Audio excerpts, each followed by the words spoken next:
नमस्कार साथियों। संसद का ये सत्र अत्यंत महत्वपूर्ण है।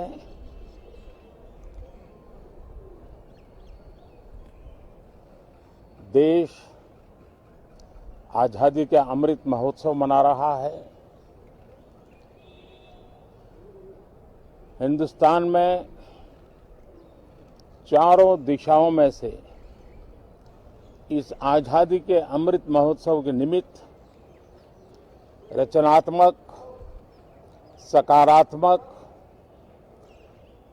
जनहित के लिए, राष्ट्रहित के लिए सामान्य नागरिक अनेक कार्यक्रम कर रहे हैं, कदम उठा रहे हैं और आजादी के दीवानों ने जो सपने देखे थे उन सपनों को पूरा करने के लिए सामान्य नागरिक भी इस देश का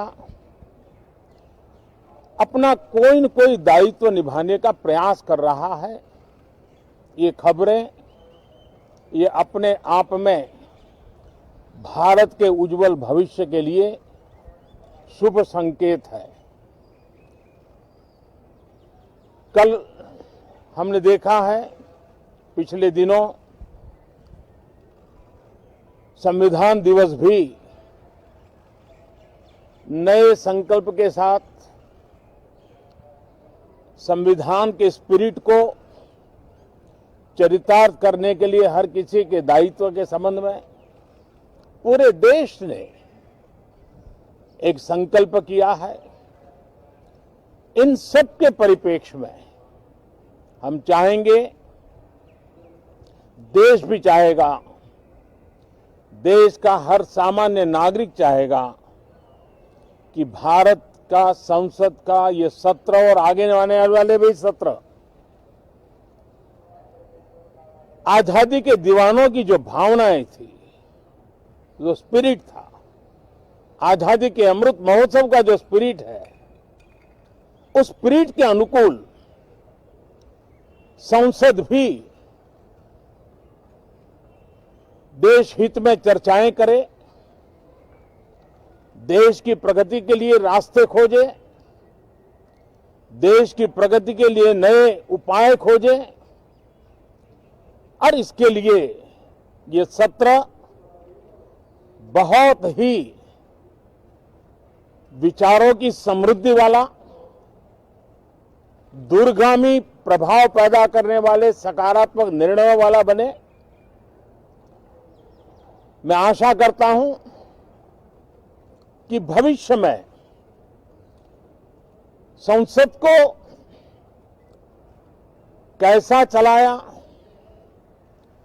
कितना अच्छा कंट्रीब्यूशन किया, उस तराजू पे तोला जाए, न कि किसने कितना जोर लगा करके संसद के सत्र को रोक दिया। ये मानदंड नहीं हो सकता है।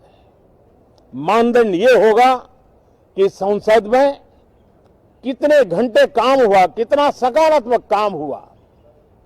हम चाहते हैं सरकार हर विषय पर चर्चा करने के लिए तैयार है, खुली चर्चा करने के लिए तैयार है। सरकार हर सवाल का जवाब देने के लिए तैयार है और आजादी के अमृत महोत्सव में हम ये भी चाहेंगे कि संसद में सवाल भी हो, संसद में शांति भी हो। हम चाहते हैं संसद में सरकार के खिलाफ, सरकार की नीतियों के खिलाफ जितनी आवाज प्रखर होनी चाहिए हो, लेकिन संसद की गरिमा, स्पीकर की गरिमा, चेयर की गरिमा, इन सब के विषय में हम वो आचरण करें जो आने वाले दिनों में देश की युवा पीढ़ी को काम आए। पिछले सत्र के बाद कोरोना की विकट परिस्थिति में भी देश ने 100 करोड़ से अधिक डोजेज कोरोना वैक्सीन और अब हम 150 करोड़ की तरफ तेजी से आगे बढ़ रहे हैं। नए वेरिएंट की खबरें भी हमें और सतर्क करती हैं और सजग करती हैं। मैं संसद के सभी साथियों को भी